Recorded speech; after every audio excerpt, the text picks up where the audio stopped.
Hello, and thank you for joining today's Environment and Energy Leader webinar titled Fear of Change in LDAR, Changing Contractors and Databases, sponsored by Montrose Environmental Group.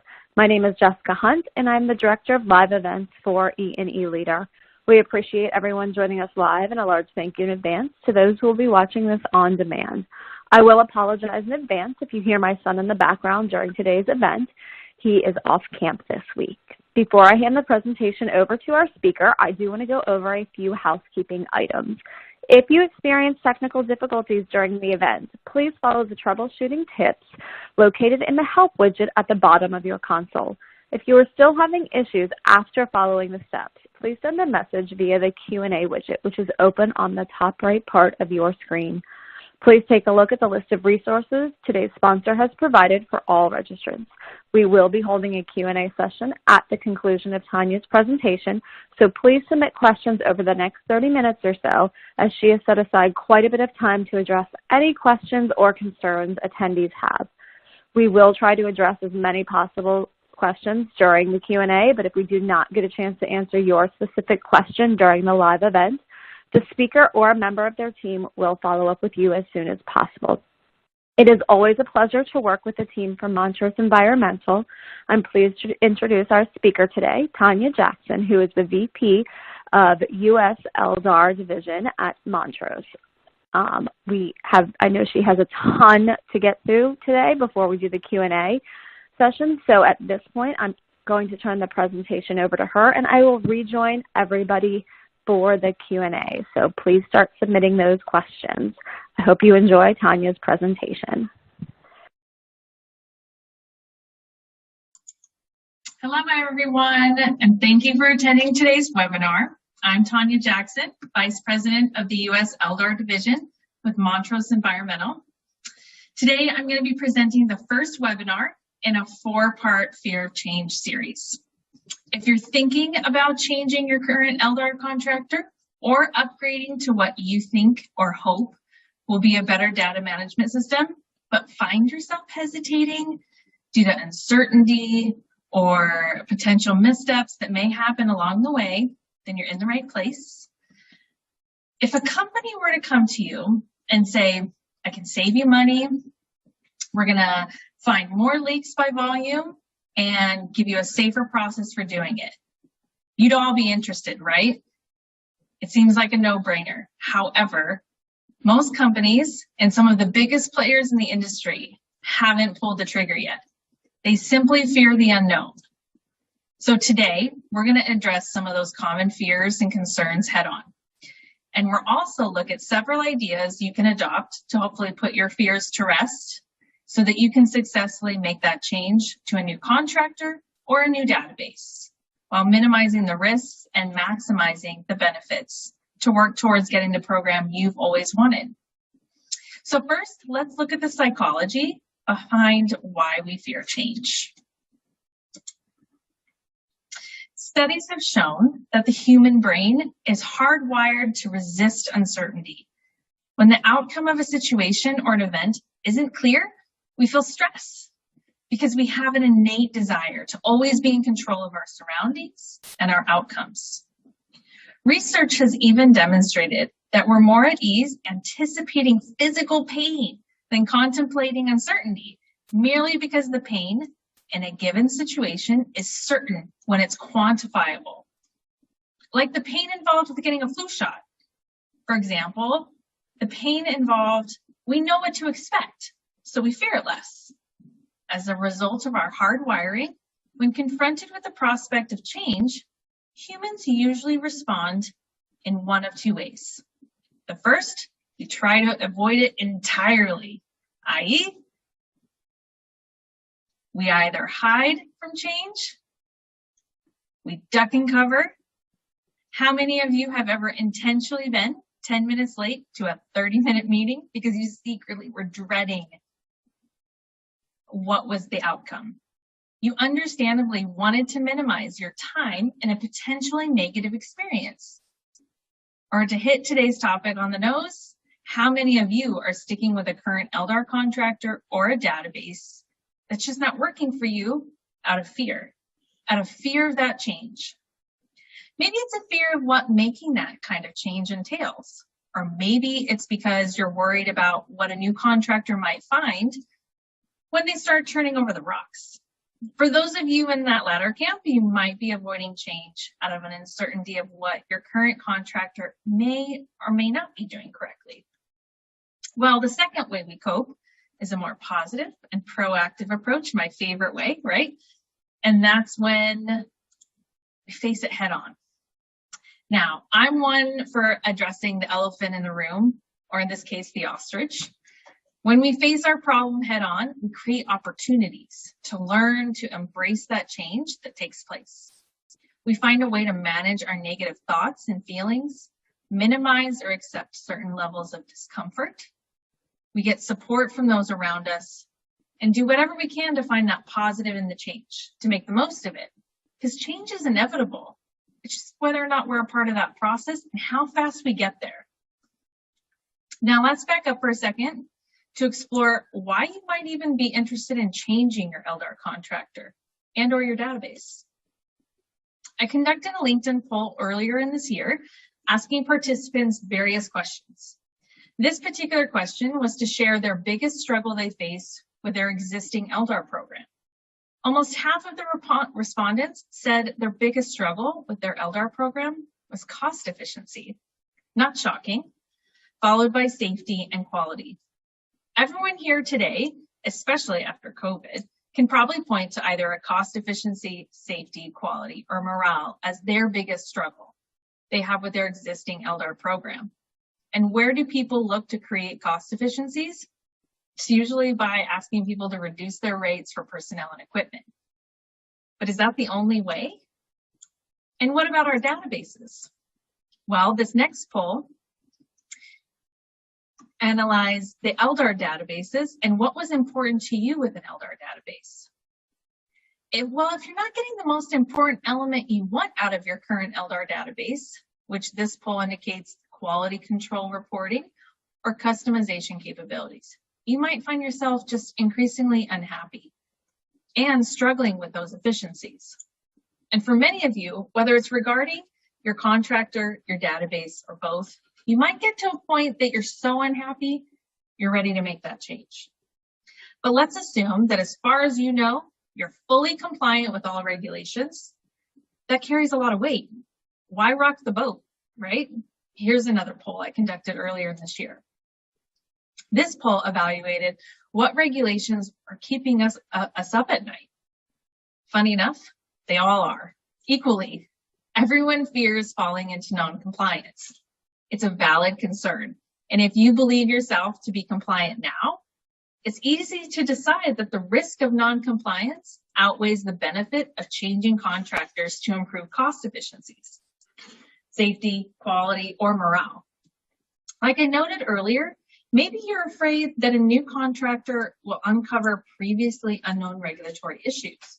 If you were asked to write this fear out, it might look something like this. A new contractor might find regulatory issues with the way our previous contractor ran things. You're afraid to change contractors because regulatory issues you're not even aware of might be spotted. And sure, it's possible that can happen. But if we inverse this negative thought and look for the positive, it might resemble something like this instead. A new contractor might find regulatory issues with the way our previous contractor ran things, which means we get the opportunity to correct those issues before regulators find them. There's nothing worse than being blindsided by non-compliance.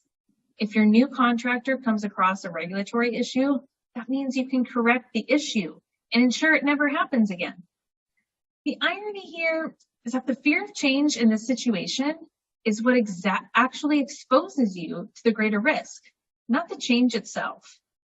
After all, the opposite of change is complacency, and complacency is the fastest route to non-compliance. Change, on the other hand, is the only way to make progress, to keep up, to advance, and remain vigilant. Just ask yourself, has anything worth having in your life ever come without change? Or did you have to go outside your comfort zone and work toward it? Change is an opportunity to grow, to overcome difficult challenges, And embracing change isn't merely about intelligence. It's about resiliency and agility, which is why understanding and implementing these new technologies that are in the industry that provide that adaptability you need to not just survive, but excel in a changing industry. And LDAR is changing and evolving, but are you? Are you taking advantage of those changes? Now, in truth, most of us react to change by trying to escape and control it to varying degrees, a mix of the two typical responses to change. But regardless of how we cope, the way we react to change can usually be tracked across 4 stages: shock and disorientation, anger and other emotional responses, coming to terms with the new normal, and acceptance and moving forward. So let's say you're in the middle of realizing a hard truth, that changing LDAR contractors and your database is the right move for your company and your program. You might already be feeling a certain level of shock and disorientation over that realization. The next thing you know, you find a piece of yourself wanting to avoid that reality altogether. And that's perfectly normal. What I want to help you do is to minimize the amount of time you spend in stages 1 and 2, and ultimately put your mind at ease in stage 4 as quickly as possible. To do so, I want to make it easier for you to embrace change instead of running from it. So let's examine why you might feel shock and disorientation at the onset of change, specifically regarding changing of the LDAR contractors. Any discomfort you're feeling from the prospect of changing to a new LDAR contractor and database likely comes from these major pain points: the sheer amount of work involved getting a new LDAR contractor set up as an approved vendor for your company, aka the dreaded red tape; concerns over existing contractors on site; the potential negative impact on morale or culture; the uncertainty of whether you're going to have the same problems you're having now, only with a different contractor; and finally, the fear of falling out of compliance, especially during that transition. The amount of work it takes to set up an LDAR contractor as an approved vendor with your company, well, let's face it, it's daunting and tedious. It's a long process that involves multiple departments. Some of you might get sweaty palms just thinking about it. I know I do. But at the end of it all, how can you be sure that the new LDAR contractor is even worth all that effort? Well, if it's one thing that COVID-19 pandemic has taught us, it's that it pays to be prepared.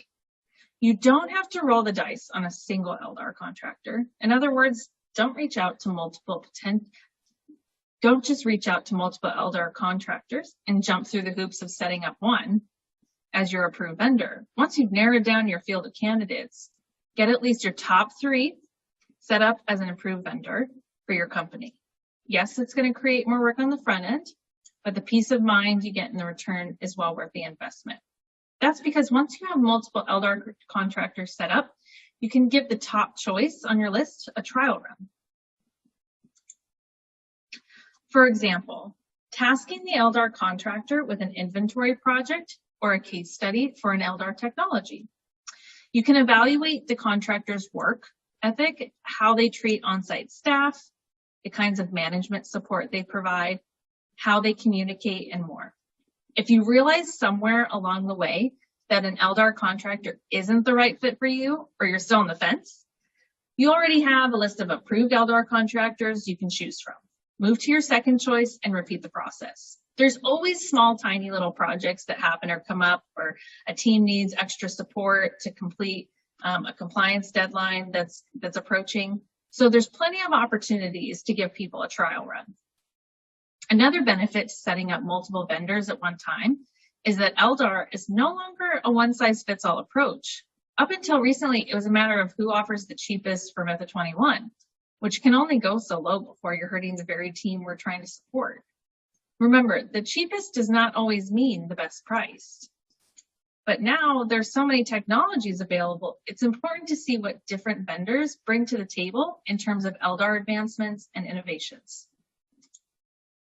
Case in point, My recent poll highlighted the increased use of optical gas imaging as an LDAR technology. For many of the companies that partner with the right contractor, companies willing to include a variety of technologies, including Method 21, they're finding that the efficiencies gained can more than offset the costs elsewhere, reducing the total cost of the program in the long run. By setting up multiple vendors and tasking them with test cases that put technologies like OGI to the test, you not only see what each vendor is capable of, you also see the benefits and advantages of different methods and technologies. You'll gain some much needed clarity over which vendors are best utilizing different technologies to improve efficiency, lower operational costs, and tackle a wide array of environmental challenges. The second major hurdle to changing LDAR contractors is a concern for the existing contractor staff. You may have a fantastic relationship with the current staff, and that's a valid concern that switching out that team. But do you have to switch out that team? Based on our own experience here at Montrose, more often than not, prospective LDAR clients reach out to us because they love the staff they work with, but they don't like the way the LDAR contractor actually treats the staff. The severity of this treatment can vary, but it often includes matters such as how much the contractors are paid and what kinds of benefits they receive, which again is part of that downward spiral of trying to decrease costs so people decrease wages. If this describes your situation, then make sure you let any potential LDAR contractors know up front that you have expectations for a certain level of staff support that encourages quality, safety, and therefore low turnover. And don't just tell the LDAR contractor your concerns regarding the existing staff as a whole. If you have specific staff members you know for certain you want to see come over, then give them their names. Also remember that you have every right to ask the contractor about kinds of pay and benefits they offer. And as far as an LDAR contractor's process for evaluation and hiring, potential contractors should be more than willing to share those details. Keep in mind, if you want cost efficiency and you want a strong team, then driving down hourly rates is not going to get you your desired outcome. Think outside the box and be willing to try something new to get that cost savings. Now, here's where making a change can get a little tricky. If the reason you want to change LDAR contractors is because you want to see the existing staff treated better in terms of pay and benefits, then you have to weigh that desire against another, and that is cost reduction. The two aren't necessarily diametrically opposed, but the reality is that many LDAR contractors have driven down the cost of their programs at the expense of their contracted staff, resulting in low hourly wages and insufficient benefits. And far too often, many of these same LDAR contractors provide little to no management support, which only further impacts safety and quality and morale and culture in a negative way. The silver lining here is that if you choose the right LDAR contractor who treats concerns for your existing staff as a priority when developing the program, then at least some of that culture and morale and even safety issues you're facing will likely improve. But exactly how do you account for staff treatment while pushing to keep LDAR program costs with a new contractor low? It starts when you and your contractor jointly agree to run a better program together. Conversations have to take place early and often, and you have to decide what your absolute highest priorities are, what your values are, and make sure you and your contractor are aligned.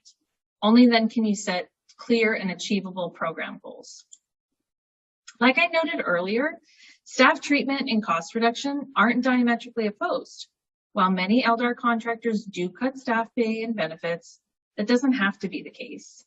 Cost reductions should come from the efficiencies of a program. In other words, look for an LDAR contractor with technologies that provide greater efficiency, those databases that have customization that can create those efficiencies that are lost in the current programs. Because greater efficiency means program costs are reduced as a result while maintaining a well-paid team. I've seen similar kinds of cost reductive efficiencies from clients who adopt the alternative work practice, AWP, or work with their LDAR contractor to identify improved efficiencies using the LDAR database.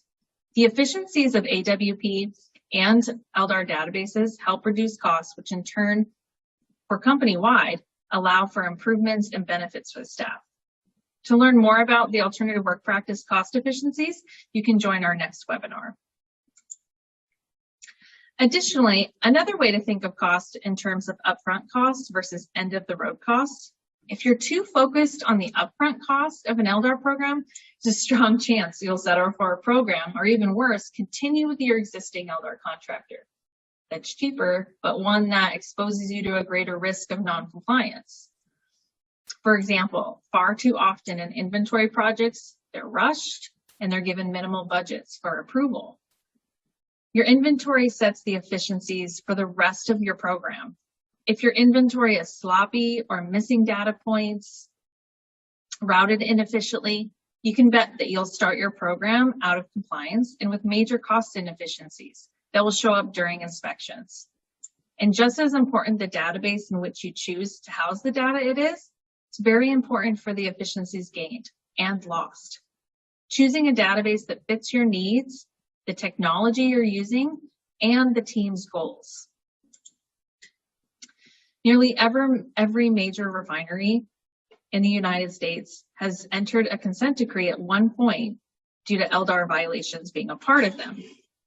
In many of these cases, a strong argument can be made that these LDAR programs fell into non-compliance because the companies and or vendors became too focused on reducing the costs by cutting time and quality. Imagine how many violations could have been avoided if they looked for cost reductions in terms of technology efficiencies versus short-term upfront cost savings. Ironically, whatever cost reductions you look into the form of reduced wages and benefits can end up costing you big time in the form of turnover, safety concerns, legal fees, and penalties. And that's an argument you're going to have to go back to your company and make, because the dollar figures up front, they're never going to match up to the potential risk that comes later for non-compliance. Now I'm going to shift gears a bit and focus on stage 2 of our coping with change journey. After the initial shock and disorientation of change wears off, we can find ourselves confronted with a wave of strong emotions. And we definitely, I'm sure, all felt some strong emotions over this last year and a half with COVID. Even when the change is something we ourselves intentionally decide to instigate, we can swing wildly between anger, optimism, pessimism, and everything in between. The truth is, anger itself is a secondary emotion. It's the culmination of fear and anxiety and other feelings expressed in the face of change. Psychologists have noted that anger is our instinctive way to create a sense of control and power when dealing with uncertainty.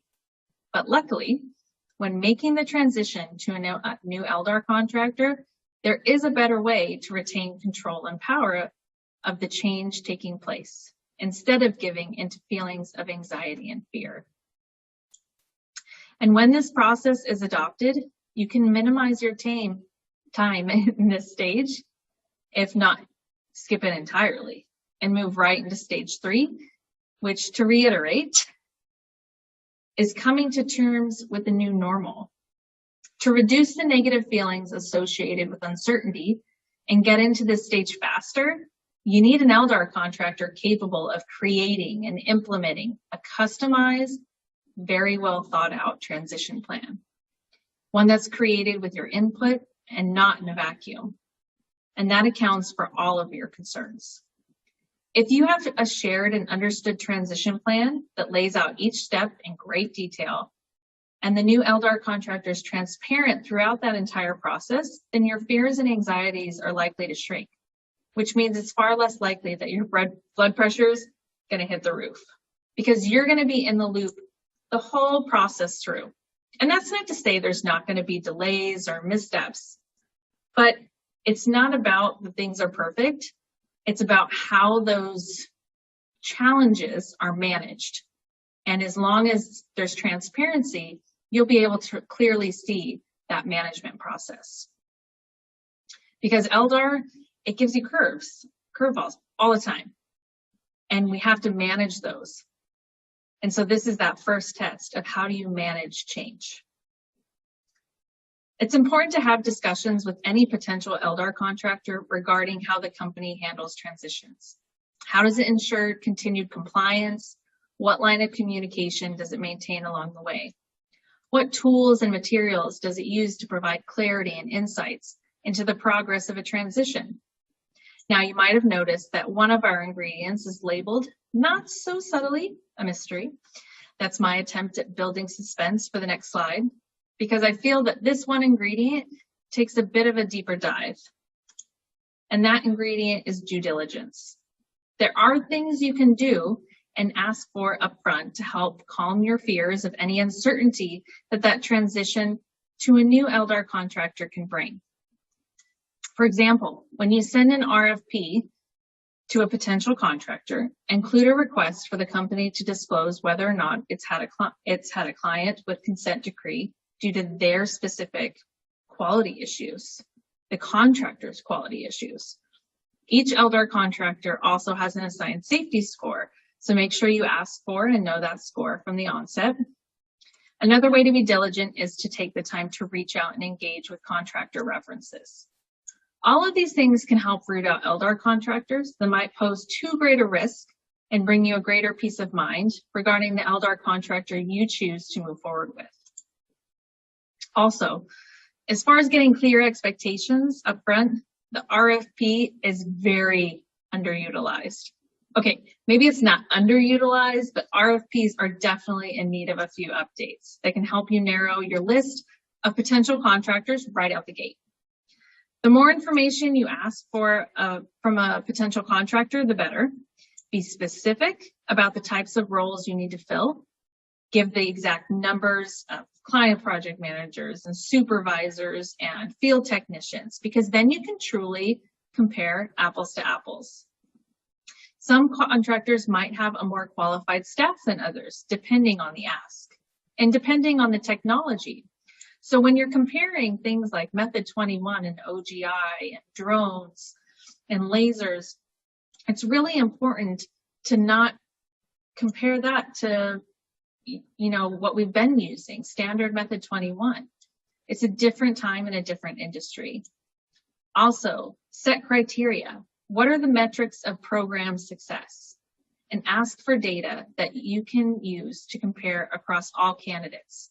There is data that's needed for comparison, but you also want that creative part. What ideas do you have to improve your program?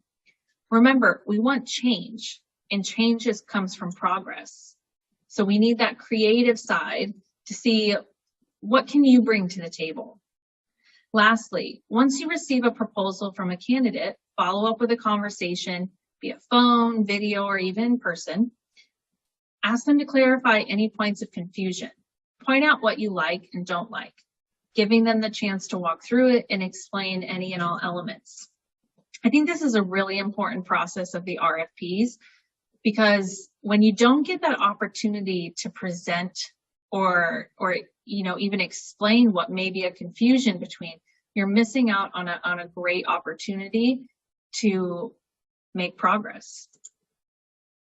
So with the right mindset, aligned priorities, detailed processes, and due diligence, you can find yourself spending less time saddled with the uncertainty of change. And when that happens, you're able to move along much faster to the final stage of the coping journey, acceptance and moving forward. Speaking from our own experiences, helping clients adopt and maintain new LDAR programs, Montrose has seen companies successfully push through their own fears of change to achieve some incredible benefits. For example, we helped SoCalGas transition to a new database. This is Southern California Gas Company, and worked collaboratively with the database company and SoCalGas to customize unique fields to support their goals and create efficiencies in the database. Working with SoCalGas, we continue to drive new quality, safety, and compliance strategies by recommending cutting-edge technologies, in addition to providing and maintaining a full LDAR program. The company can now identify components using pictures, run reports that are templated to their specific needs, and run compliance and quality checks, as well as KPI reports. We're driving improvements together with customized SOPs inspection plans, database improvements, and inspection techniques, not based on the regulation, but based on what SoCalGas wants to get out of the data.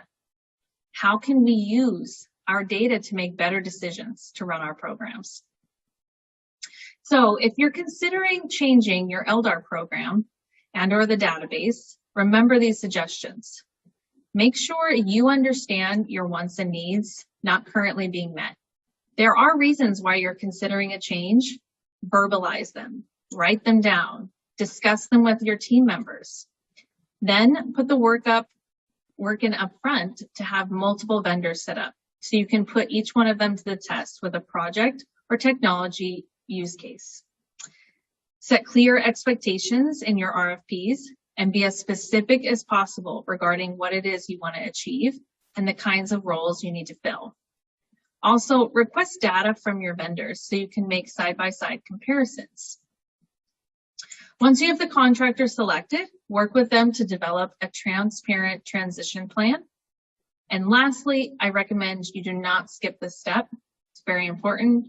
Take time to celebrate the success of driving progress through change. Now we're about to wrap up for today. My wish for all of you is that if you have only one takeaway, it's that knowing you don't have to let fear hold you back from finding a new contractor or upgrading to a better data management system.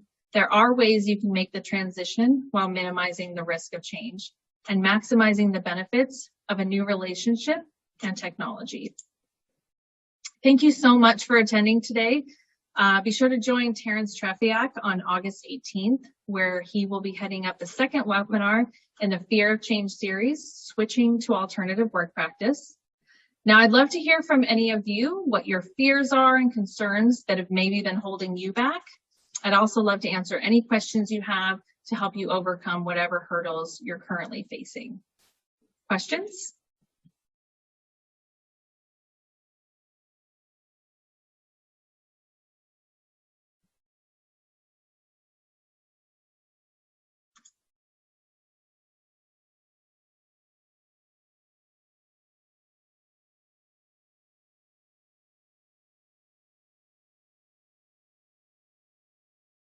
Well, thank you, Tanya, for a fantastic presentation this afternoon or this morning, depending on where you are joining us from.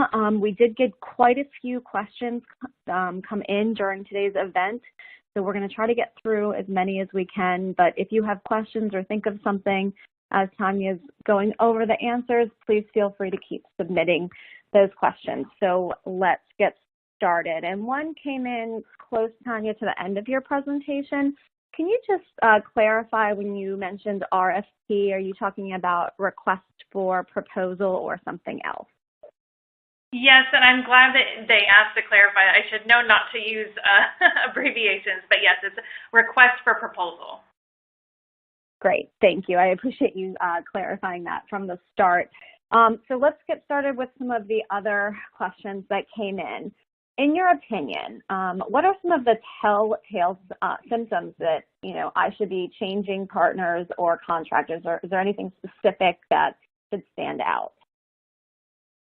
I think the main point is that if there's no progress, right? Like a lot of the times LDAR programs can stay stagnant, and that's great, but if you're being challenged to either improve your quality, improve safety, improve costs at your site, then you really need to see progress and change implemented. So you would want to identify if your program's moving forward.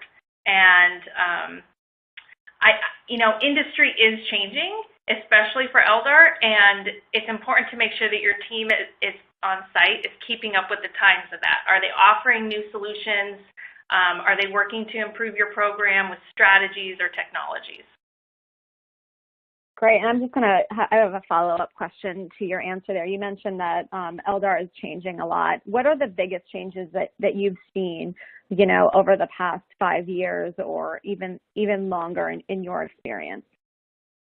Well, technology is definitely changing, and that means that regulations are now starting to adopt those technologies.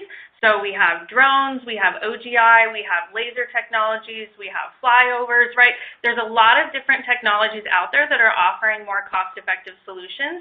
And while Method 21 is very specific, and it's great because, like, for instance, alternative work practice, that combines two technologies. That's combining OGI, optical gas imaging, and Method 21 to create a program that's the most, efficient, and while still reducing your emissions the most by identifying every leak out there, but doing it in a more efficient manner.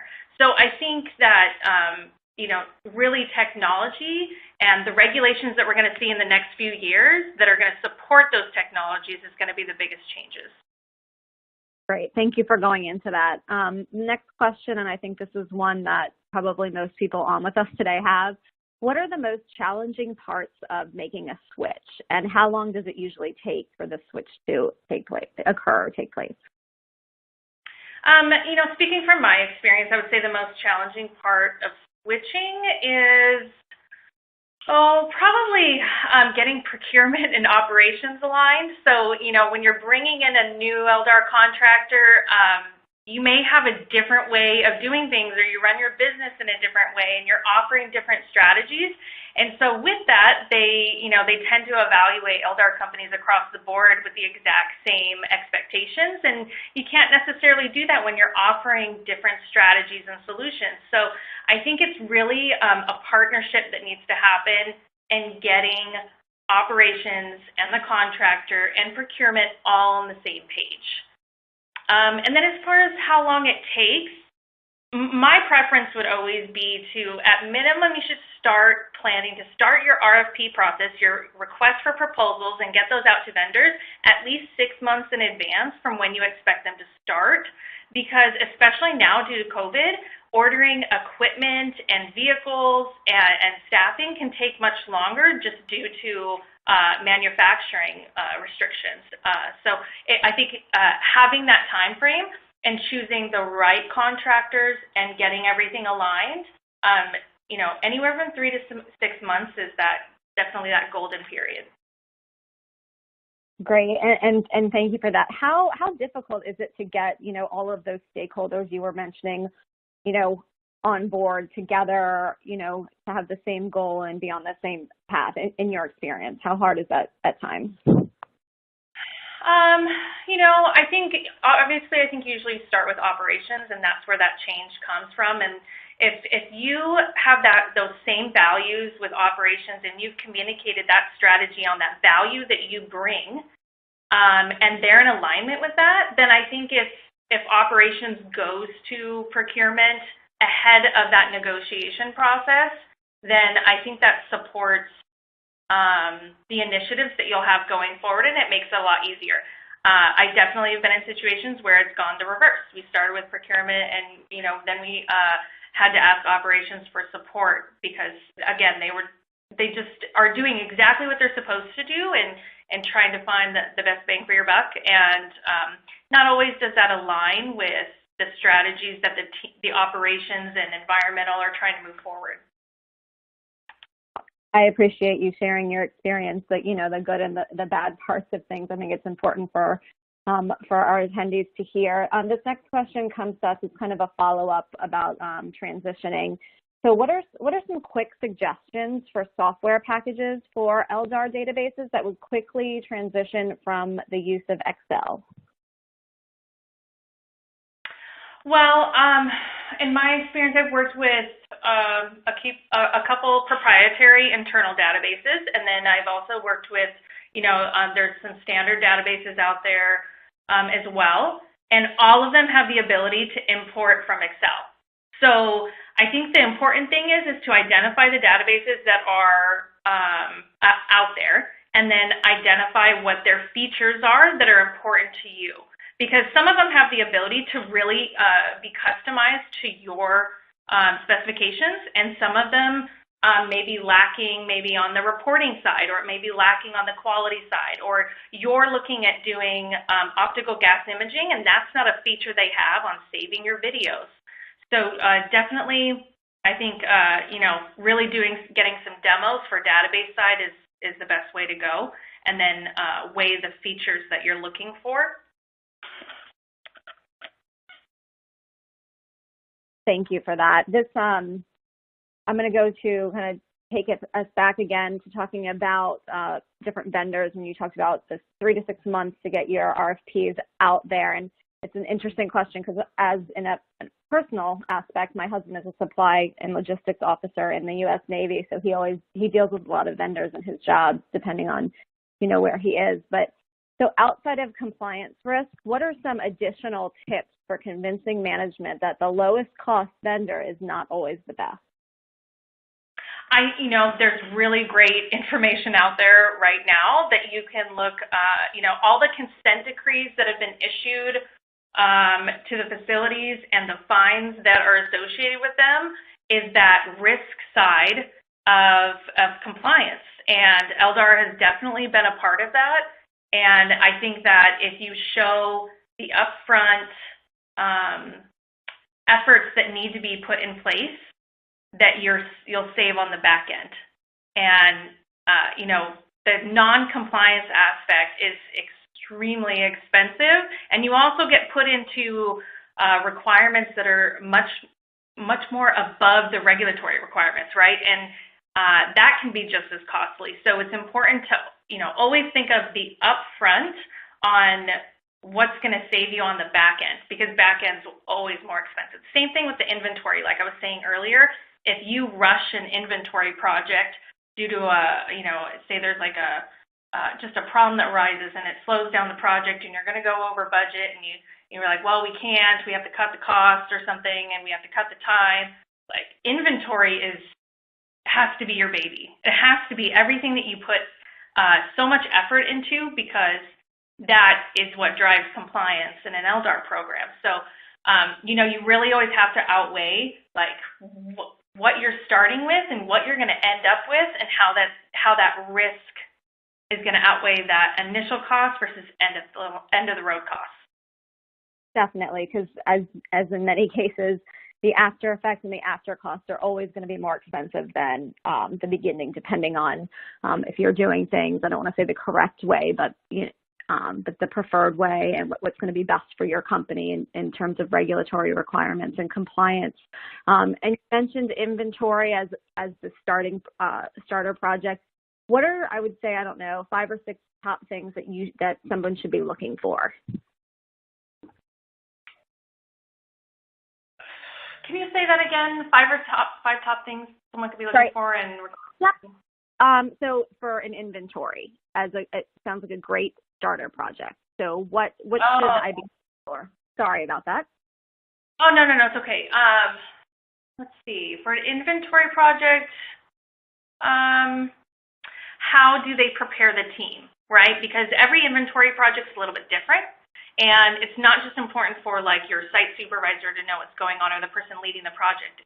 How do they prepare the whole team to set the expectations so they're all in alignment? How do they communicate with you, and how often are they planning to communicate with you? And via what, right? Are they going to communicate with you via database, or is it going to be email, or daily updates, or weekly? How do I handle curveballs? So there's always something that comes up in these types of projects. And it's not about that problems don't happen, it's how do they offer solutions, or how do they handle those problems? Do they not handle those problems and they just become quality issues in the end, right? So again, it's always about progress. What's their productivity? How's their safety? How's the safety of the team? And do they have a process, and are they following it? Which all makes sense. So do you have a checklist? Obviously it's more complicated than that kind of go over each aspect of, working when you are starting an inventory, and, what you're looking for? Do you have like just a checklist that you say, okay, this company, has like the top of the line safety standards in practice, and they know how to troubleshoot and effectively communicate? Is that something that you see or you use? Absolutely. So we have our standard, you could call it a checklist or a training plan or a transition plan, but we use a lot of different planning sheets that could be for an LDAR program or an inventory program or anything that you are setting out there. And that way you kind of have all these quality checks along the way that can easily get lost. There's a lot of little things in LDAR that can get messed up along the way that can affect an entire program. So it's important to have a plan and something that you're following so you're not just winging it.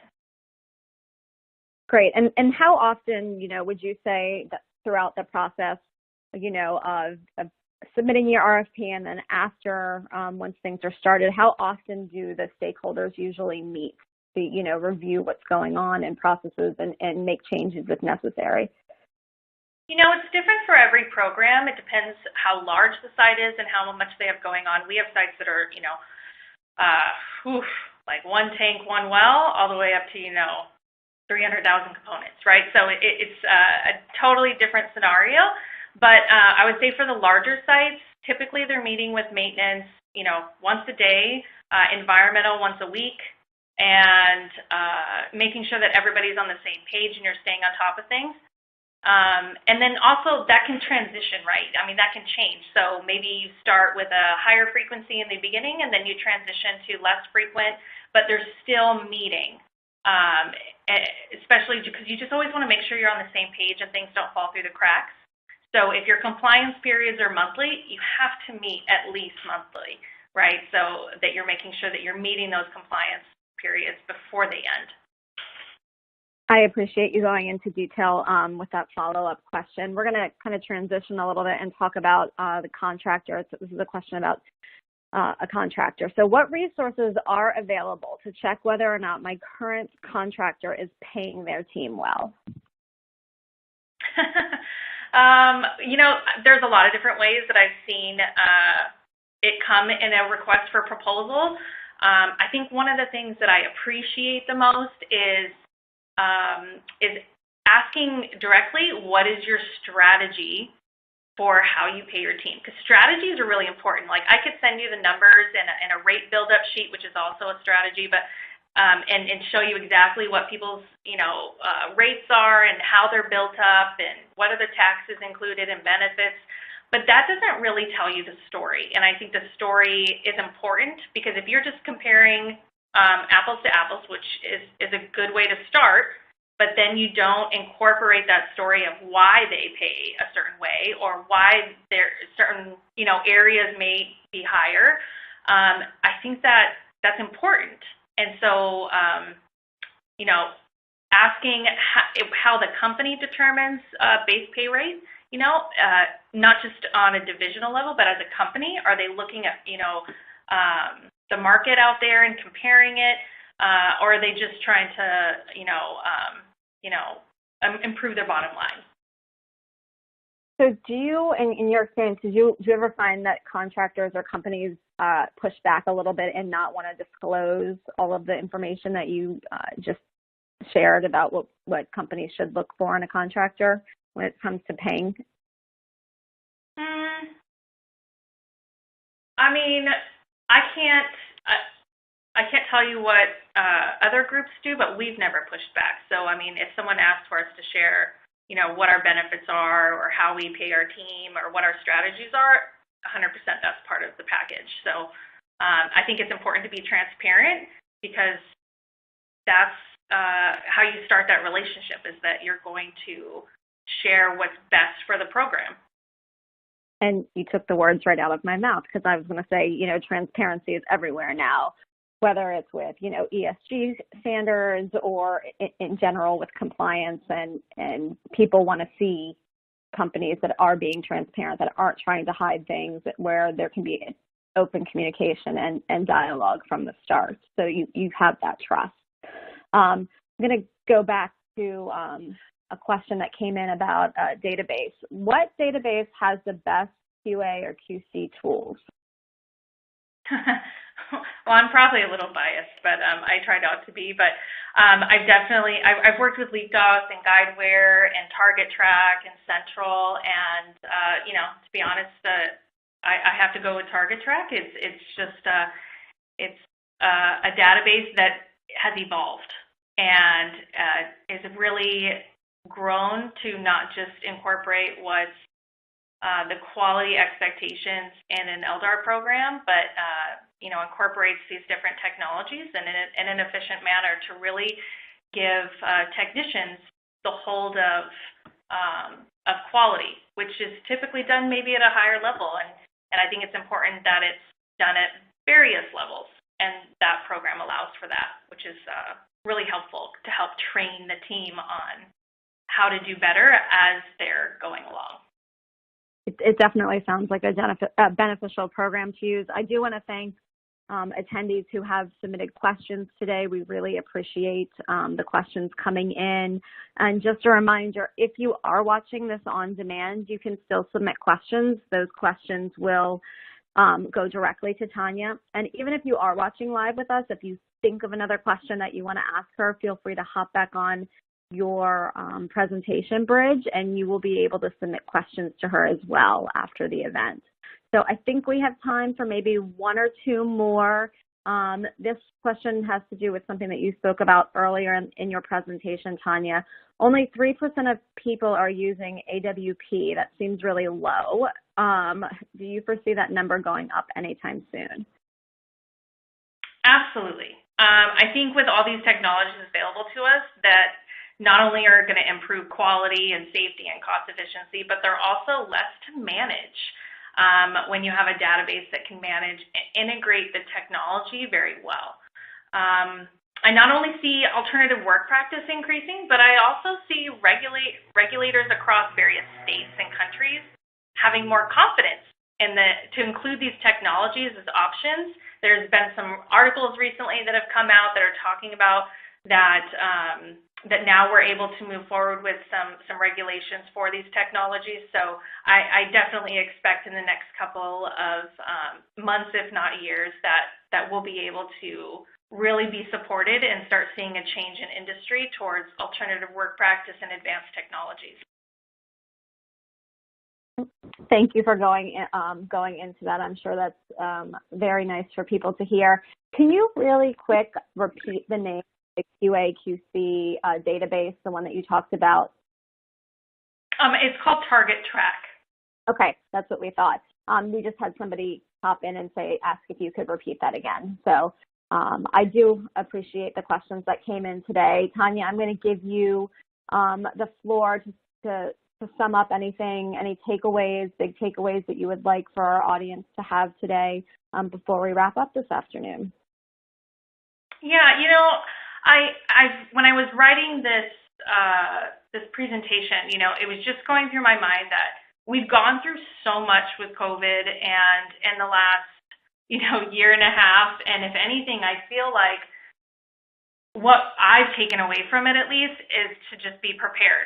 And so the idea for us to have all these technologies available at our fingertips, and really people haven't started embracing them. And so the idea with this presentation is really just to get people to feel comfortable that while it is a change, and that can be scary, we can either wait until regulations, come out with this and it's pushed through us through management or something to, decrease costs or improve efficiencies. I'm one that just likes to be prepared. And so I would much rather start working with these technologies now and learn how to be efficient and to work out the kinks and be prepared for the future as opposed to waiting for it to come to me. All fantastic advice for everybody listening today. I do want to thank you, Tanya, for all the work that you put into your presentation, as well as the team from Montrose. We love working with you guys. Thank you to the attendees who were able to join us live today. We really appreciate you being on with us. And thank you to those who will be watching this on demand. So once again, Tanya, thank you for spending, I know, your morning, our afternoon with us. So have a wonderful rest of the day. Thank you. You too. Thanks.